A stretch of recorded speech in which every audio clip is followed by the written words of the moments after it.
But there was another parallel with the Murrell case. Before Macrae died, his holiday home in Kintail was broken into.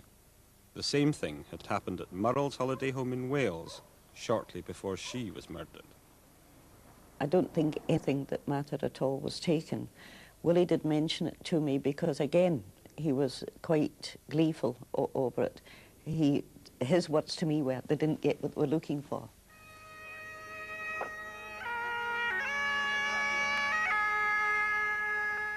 After Macrae's death, a society was set up to honour his name. Every year they mount a memorial ceremony at a cairn erected in his honour. The society is led by an old friend of Macrae's, Michael Strathern. Was Willie Macrae a man with enemies? All great people have enemies. Whether your name is Gandhi or Martin Luther King or Jean Jaurès or Christ, all great people have enemies. I should say the establishment in the country was an enemy of Willie Macrae. There were the drug dealers who had bases in his home territory up in the northwest, and he was on to them, as they say. The northwest coast of Scotland was, and still is, one of the key drug routes into Britain. It's a multi-million-pound trade, which some believe is linked to gun-running operations. A few months before he died, Macrae had taken up the case of two Dorney men who, frustrated at what they saw as official inaction on widespread local drug peddling, had been involved in an incident with two local dealers.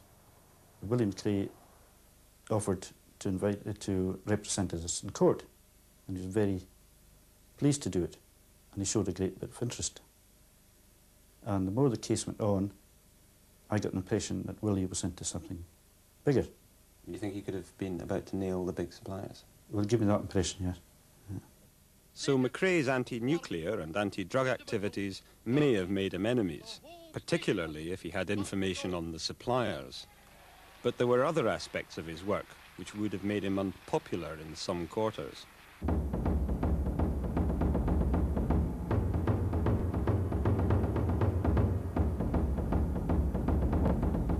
Willie Macrae had a long association with militant groupings within the nationalist movement. He was associated for a time with an early version of Síl na Gael, or Seed of the Gael, which was later expelled from the SNP because of its militaristic style. It was at that time that Macrae met two enthusiastic activists, Adam Busby and David Dinsmore. Both Busby and Dinsmore later became involved in paramilitary activity. In 1983, they fled to Dublin, where they were arrested on minor charges and held in Mountjoy jail. Britain attempted to extradite Busby and failed. Dinsmore, facing bombing charges, went on the run. Scottish Eye spoke to Adam Busby, a leading figure in the Scottish National Liberation Army. Was Willie Macrae involved in the SNLA? He was involved from February 1983 onwards. His first involvement was in the attack, the letter bomb attack on the city chambers in Glasgow. This coincided with the visit of Princess Diana, and the letter bomb exploded inside the city chambers, and it cast a shadow over the royal visit. It was a great propaganda coup for us. What was his role? His role was fairly minor. He allowed us to use his office, and we were there on various mornings. We were trying to discover the times of various mail deliveries within Glasgow. We actually followed postmen and so forth. Coulport military base was the next target. Busby claims that Macrae approached them with a proposal that they plant two unprimed bombs on approach roads used by nuclear convoys. The bombs, they weren't inert devices, they weren't hoaxes, they were actual bombs, but the timers weren't set because we didn't want the bombs to go off. We just wanted to draw people's attention to the fact that these convoys could be attacked, and they were therefore a risk to the public. Did Willie Macrae's involvement continue beyond that date? It did continue beyond that date. He was associated with our escape from Scotland in 1983. He helped to plan the thing. It was very skillfully done, and he helped to finance it. He was no terrorist. He didn't need to use terror. He used the power of his eloquence, the power of truth, to know the man make the situation utterly laughable. Willie actually was the kindest of people, and he was also a bit of a sucker. He couldn't refuse a plea for help. And at different levels, you know, sometimes it was just very ordinary things. But anybody who went to Willie Macrae, no matter how misguided they might be, he would have helped them. Probably wouldn't have charged them, probably would have told them what fools they were and everything else, but he would have helped them. And I don't think there would ever have been any necessity for any involvement by him before he'd have helped them. And that was just Willie. The fact remains that if Macrae was even suspected of being involved with SNLA activity, then he is certainly likely to have been under surveillance.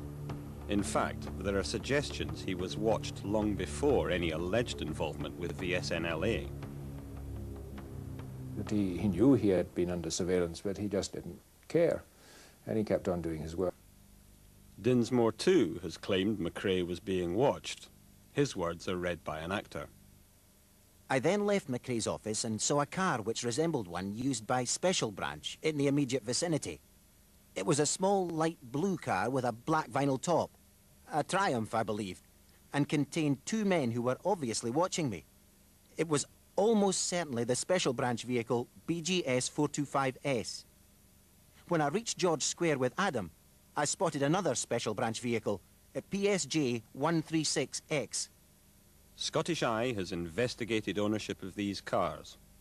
One was a blocked car on the police national computer, the other has a false number. In fact, we have established that both were Special Branch cars based in Strathclyde. Dinsmore went on to claim that Macrae had also told him of being followed to his holiday home by a brown car, registration number XSJ 432T. Scottish Eye has established that that car was a brown Chrysler owned and operated by the Special Branch in Strathclyde and later sold to a man in Telford. So was Macrae followed on the day of his shooting? All we have to go on is what was found the next day and the official story.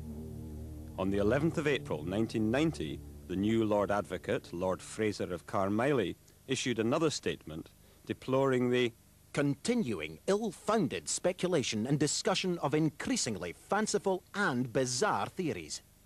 He said that although 2 bullets had been fired, only 1 was found. Macrae had died from a single gunshot wound, and that the muzzle had been placed firmly against the skin. But there is some argument for the suicide theory. Macrae was a brilliant, kind and passionate man, but he was also capable of deep depression. Another drink-driving charge could have meant jail. He was also a supporter of Exit, the voluntary euthanasia society. Although seized on by some as proof of Macrae's suicidal intentions, Exit itself takes a different view. The circumstances rather suggest to me that he didn't commit suicide. A member of our society, if they did choose self-deliverance, would, I think, and from the information that we give them, would choose a method that's both peaceful and also sure. I mean, using a .22 caliber gun, according to the experts, is a means which is more likely to inflict severe injury, but not kill oneself with. I certainly can't see that as a rational person, which is the type of person that joins our society, he would choose such an unreliable and such a messy way of trying to kill himself. It makes no sense at all.